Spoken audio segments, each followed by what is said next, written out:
Hello everyone.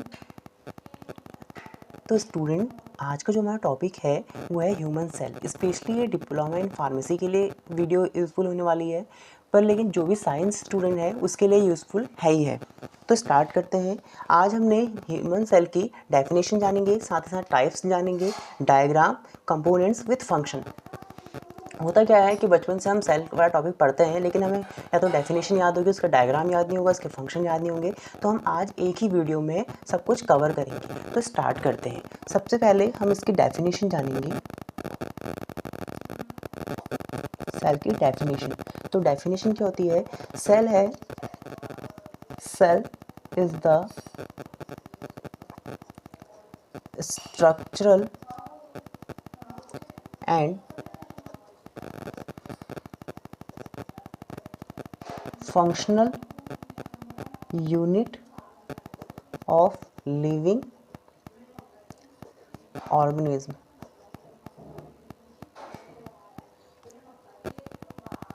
ठीक है, तो सेल क्या है? Cell is the structural and functional unit of living organism भी हो सकता है या ह्यूमन बीइंग भी हो सकता है। ओके, तो यहाँ पे वर्ड है स्ट्रक्चरल एंड फंक्शनल। स्ट्रक्चरल का मतलब है कि देखो, अगर हम बेसिकली पढ़ें, ठीक है, बेसिकली अगर हम पढ़ते हैं तो देखिए, अगर बेसिकली हम बात करें तो अगर एक मकान बनता है तो उसके सबसे बेसिक यूनिट यानी कि सबसे स्मॉलेस्ट यूनिट होती है ईंट, रेता, बजरी। वैसे ही सेम ह्यूमंस में और एनिमल्स में और प्लांट में क्या होता है, उसकी सबसे छोटी यूनिट यानी कि स्मॉलेस्ट यूनिट जो होती है वो सेल होती है। ठीक है, तो इसीलिए स्ट्रक्चरल कह रहा है, यानी कि जो सेल है वो क्या कर रहा है, एक तरह से स्ट्रक्चर हमें स्ट्रक्चर प्रोवाइड कर रहा है। देखो होता क्या है, जैसे सबसे पहले सेल बनता है, ठीक है, सेल के बाद टिश्यू बनता है। ओके, टिश्यू, टिश्यू के बाद ऑर्गन बनते हैं और ऑर्गन के बाद ऑर्गन सिस्टम बनता है। ठीक है, सेल बना, सेल से के बाद टिश्यू बना, टिश्यू के बाद क्या हुआ, हमारा ऑर्गन बना, लाइक हमारा ह्यूमन हार्ट। ठीक है, तो उसके बाद पूरा ऑर्गन सिस्टम बना, उसके बाद हमारी फुल बॉडी बनी। ठीक है, तो सेल क्या है, सबसे स्मॉलेस्ट यूनिट है। तो स्ट्रक्चर से आपको समझ में आ गया होगा कि स्ट्रक्चर का मतलब है कि हमारी जो फुल बॉडी बन रही है एक स्ट्रक्चर है। उसके बाद फंक्शनल है, जो सेल है वो बहुत सारे फंक्शन परफॉर्म करती है, लाइक मेटाबॉलिज्म करती है और एनर्जी प्रोवाइड करती है, जेनेटिक मटेरियल ट्रांसफ़र करती है, वो आगे हम पढ़ते हैं। इसके बाद हम सेल के टाइप्स पढ़ेंगे। तो अभी हम ह्यूमन सेल पढ़ रहे हैं, तो हम सेल के टाइप्स पढ़ते हैं। दो टाइप्स की हमारी सेल होती है, एक होती है प्रोकैरियोटिक,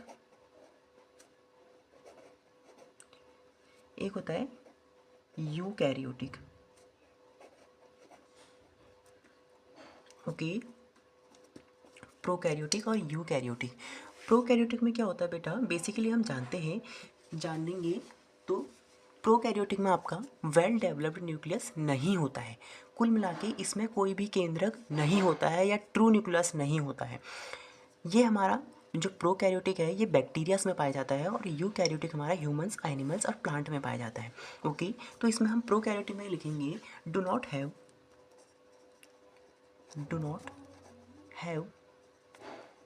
well developed न्यूक्लियस, या इसमें लिख सकते हैं हम do not have true nucleus. Okay, उसके बाद यूकैरियोटिक आता है, और जो हमारा प्रोकैरियोटिक है इसमें आप एग्जांपल में बैक्टीरिया लिख सकते हैं। ठीक है, यहाँ पे जगह नहीं है तो आप बैक्टीरिया लिख सकते हैं उसमें। उसके बाद यूकैरियोटिक है, यूकैरियोटिक में आप इस जो होता है वो एनिमल्स में होता है, प्लांट्स में होता है। ओके, बायो में क्या होता है, एनिमल्स में हमारा ह्यूमंस भी आ जाता है और एनिमल्स भी आ जाते हैं। ओके, तो इसमें लिखेंगे हैव वेल डेवलप्ड न्यूक्लियस, और एग्जांपल में हम यहाँ पे ह्यूमन या एनिमल और प्लांट लिख सकते हैं। ओके, तो प्रोकैरियोटिक और यूकैरियोटिक आपको समझ में आ गया होगा कि प्रोकैरियोटिक क्या होता है, जिसमें कोई भी न्यूक्लियस नहीं पाया जाता है या वेल डेवलप्ड न्यूक्लियस नहीं पाया जाता। यूकैरियोटिक जो होता है उस पर वेल डेवलप्ड न्यूक्लियस पाया जाता है, और इसका एग्जांपल है आपका ह्यूमन, एनिमल, प्लांट। ओके, हमारा सबसे मेन पॉइंट जो है वो है यहाँ पे डायग्राम। ठीक है, हम क्या करेंगे, डायग्राम भी जानेंगे, साथ ही साथ डायग्राम के जो ऑर्गन्स हैं यानी कि जो उसके अंदर कंपोनेंट्स हैं उसके बारे में भी, और साथ ही साथ सेल के फंक्शन भी जानेंगे। ओके, तो फोकस करना है बेटा हमें। तो सबसे पहले हम बनाएंगे न्यूक्लियस। ठीक है, बहुत ईजी है। ठीक है, हमें चीज़ों को टफ नहीं करना है। ये हमारा न्यूक्लियस बन गया, ये न्यूक्लियस मेम्ब्रेन हो गया, ये आपका न्यूक्लियस हो गया। ओके, इसमें आपका जो है क्रोमोटिन होते हैं, इन्हें गुणसूत्र कहते हैं, यानी कि जेनेटिक मटेरियल हम इसे जैसे कहते हैं, जेनेटिक मटेरियल डीएनए, आरएनए, जो क्या होता है एक पीढ़ी से दूसरी पीढ़ी में ट्रांसफ़र होता है, यानी कि one generation to second generation में ट्रांसफ़र होता है। नेक्स्ट हम इसमें बनाएंगे एंडोप्लाज्मिक रेटिकुलम। ये जो एंडोप्लाज्मिक रेटिकुलम होता है ये आपका दो टाइप्स का होता है, एक होता है स्मूथ एंडोप्लाज्मिक रेटिकुलम, एक होता है रफ एंडोप्लाज्मिक रेटिकुलम। ठीक है, ये भी प्रोटीन और लिपिड का सिंथेसिस करते हैं। तो रफ का मतलब होता है बेटा इसमें डॉट डॉट आपका राइबोसोम पाया जाता है जो प्रोटीन सिंथेसिस में हेल्प करता है। ठीक है, इसीलिए उसको हमने रफ एंडोप्लाज्मिक रेटिकुलम कह दिया या उसका नाम रख दिया। तो आप साथ ही साथ डायग्राम बनाना भी सीखेंगे, बहुत इजी है, चीज़ों को हमने टफ नहीं करना है। ठीक है, तो इसका अभी हम इसमें इतना ही बनाएंगे। बेसिकली होता क्या है कि जो एंडोप्लाज्मिक रेटिकुलम होता है आपका टू टाइप्स का होता है, एक होता है रफ, एक होता है स्मूथ। तो ये एंडोप्लाज्मिक रेटिकुलम जो है उसका एक पार्ट तो न्यूक्लियस से अटैच रहता है और जो दूसरा पार्ट है वो सेल मेम्ब्रेन से अटैच रहता है। अभी हम बनाएंगे।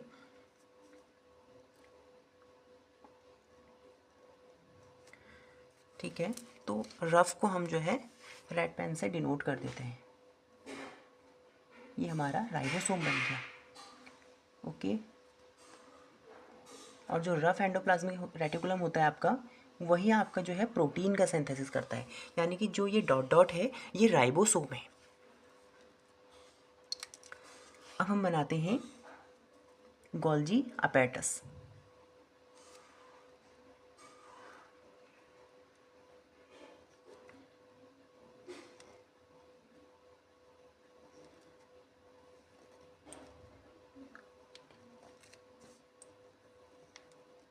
अगर ये आपको सही ना लगे तो आप यहाँ से एक तरह से ट्रिक लेके आप बहुत अच्छे से भी डायग्राम बना सकते हैं।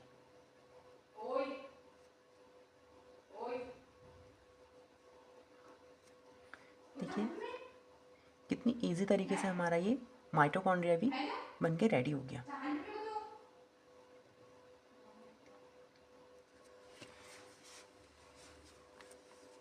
उसके बाद हमारा लाइजोसोम आ गया।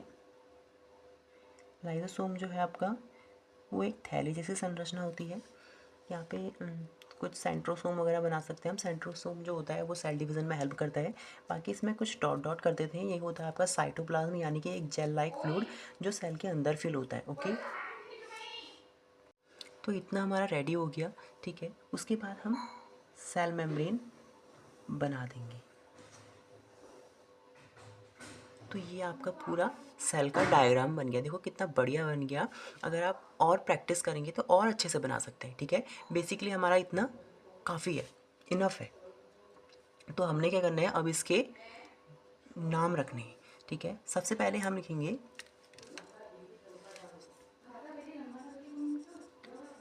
Cell membrane.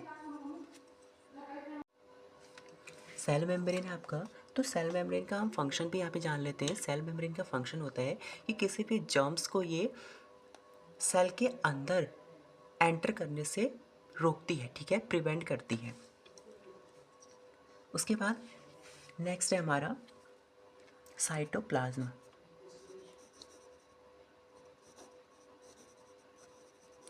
साइटोप्लाज्म, अब साइटोप्लाज्म क्या करता है, इसका कोई मेन फंक्शन नहीं होता, लेकिन जो सेल के अंदर ऑर्गन्स हैं या ऑर्गनल्स इन्हें बोलते हैं या कंपोनेंट्स हैं वो इस साइटोप्लाज्म में फ्लोट करते रहते हैं, यानी कि तैरते रहते हैं। उसके बाद नेक्स्ट हमारा हम न्यूक्लियस जानेंगे। तो न्यूक्लियस में क्या होता है, न्यूक्लियस जो आपका होता है, न्यूक्लियस होगा, हाँ न्यूक्लियस, न्यूक्लियस जो होता है इसमें क्या होता है कि ये हमारे सेल का एक तरह से ब्रेन है जो पूरे सेल को कंट्रोल करता है। जैसे ह्यूमंस में हमारा नर्वस सिस्टम है, ठीक है, या सॉरी नर्वस सिस्टम और ब्रेन है, पूरी ह्यूमन बॉडी कंट्रोल हो रही है, तो वैसे ही सेल का जो ब्रेन है वो न्यूक्लियस है, पूरे सेल को ये कंट्रोल कर रहा होता है। उसके बाद इसमें क्या होता है, डीएनए होता है, आरएनए होता है और जेनेटिक मटेरियल होता है। तो एक तरह से न्यूक्लियस का हम फंक्शन कह सकते हैं कि nucleus act as a cell brain, यानी सेल के ब्रेन की तरह ये एक्ट करता है, सेल को कंट्रोल करता है। और साथ ही साथ ये क्या करता है, ये जेनेटिक मटेरियल को 1 to 2nd जनरेशन में ट्रांसफ़र करता है। तो ये भी इसका एक फंक्शन हो गया। उसके बाद नेक्स्ट आता है एंडोप्लाज्मिक रेटिकुलम। तो एंडोप्लाज्मिक रेटिकुलम आपके 2 टाइप्स के होते हैं, मैंने बताया था। एक होता है रफ एंडोप्लाज्मिक रेटिकुलम और एक होता है स्मूथ एंडोप्लाज्मिक रेटिकुलम, ठीक है। एक होता है स्मूथ एंडोप्लाज्मिक रेटिकुलम और एक होता है रफ एंडोप्लाज्मिक रेटिकुलम। और रफ एंडोप्लाज्मिक में जो आपका ये डॉट डॉट है इन्हें कहते हैं राइबोसोम, राइबोसोम, ठीक है। तो जो आपका रफ एंडोप्लाज्मिक रेटिकुलम है वो प्रोटीन सिंथेसिस करता है, प्रोटीन का सिंथेसिस करता है। और स्मूथ एंडोप्लाज्मिक रेटिकुलम आपका लिपिड का सिंथेसिस करता है। लिपिड एक तरह से ऑयली सब्सटेंस, जैसे फैट भी कह सकते हैं, ठीक है। तो अब क्या होता है कि इस एंडोप्लाज्मिक रेटिकुलम से जब प्रोटीन और लिपिड का सिंथेसिस होता है तो ये यहाँ से सिंथेसाइज्ड होने के बाद कुछ मात्रा में तो इस एंडोप्लाज्मिक रेटिकुलम में ही स्टोर रहते हैं और कुछ मात्रा में ये, कुछ अमाउंट में ये यहाँ से आकर इस गोल्जी अपैरेटस में, गोल्जी अपैरेटस या इसे गोल्जी कॉम्प्लेक्स भी कहते हैं, गोल्जी अपैरेटस या गोल्जी कॉम्प्लेक्स में आके स्टोर होते हैं, ठीक है। अब गोल्जी अपैरेटस क्या करेगा, उस लिपिड को और प्रोटीन को मॉडिफाई करेगा। मॉडिफाई का मतलब होता है किसी चीज़ में इम्प्रूवमेंट करना। तो उनमें जो भी इम्प्रूवमेंट करना हो वो चीज़ें इम्प्रूव होती हैं। उसके बाद गोल्जी अपैरेटस उसको पैक करेगा और उस स्पेसिफिक पार्ट तक भेजेगा जहाँ पे प्रोटीन और लिपिड की रिक्वायरमेंट होगी, ठीक है। तो यहाँ पे गोल्जी अपैरेटस का वर्क भी कंप्लीट होता है, ठीक है। एक तरह से गोल्जी अपैरेटस का ही फंक्शन होता है कि गोल्जी अपैरेटस क्या करेगा, जो हमारा लिपिड है प्रोटीन को क्या करेगा, मॉडिफाई करेगा और फिर जिस पार्ट में भी रिक्वायरमेंट है वहाँ पे सेंड करेगा। नेक्स्ट हमारा आता है माइटोकॉन्ड्रिया।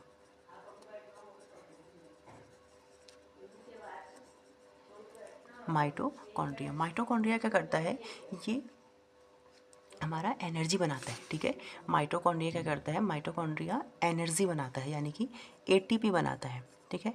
मेटाबॉलिज्म होता है सेल में, सेल क्या करती है, मेटाबॉलिज्म प्रोसेस परफॉर्म करती है। मेटाबॉलिज्म में क्या होता है आपका, जिसमें कोई भी चीज़ टूट फूट के बनती है, तो यहाँ पे जो माइटोकॉन्ड्रिया है उसमें क्या होगा, एक क्रेब साइकिल चलती है, वो आप सेकेंड ईयर में बायोकेमिस्ट्री में पढ़ेंगे, क्रेब साइकिल। तो उसमें क्या होता है, हमारी एटीपी बनती है, यानी कि फूड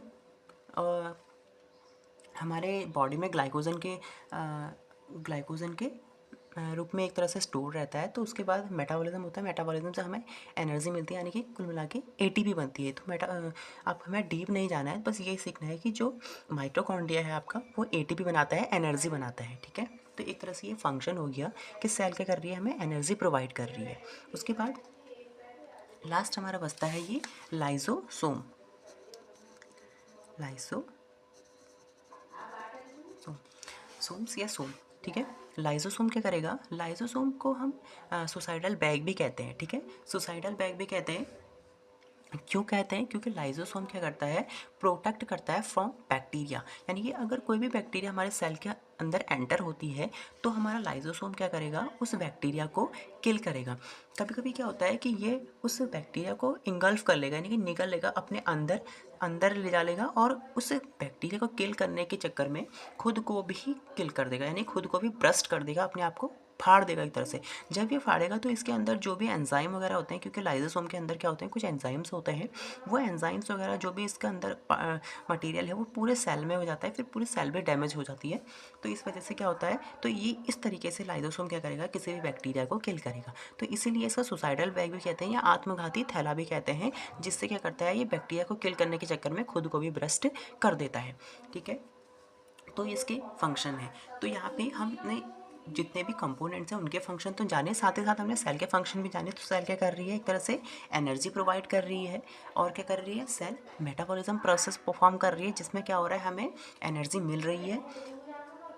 और साथ ही साथ सेल क्या कर रही है, जेनेटिक मटेरियल को ट्रांसफ़र कर रही है। ठीक है, तो ये कुछ सेल के फंक्शन है, और ये छोटा सा आपका सेल का एक इंट्रो है। ठीक है, इंट्रो या एक छोटा सा चैप्टर कह सकते हैं। तो बहुत ही ईजी तरीके से हमने समझा है। तो वीडियो अच्छी लगी हो तो वीडियो को लाइक करें, शेयर करें, सब्सक्राइब करें, और साथ ही साथ अपने दोस्तों को शेयर करें, ताकि वो भी इस वीडियो का एक बेनिफिट या लाभ उठा सके। ठीक है, उन उन लोगों को भी इस वीडियो का बेनिफिट हो पाए।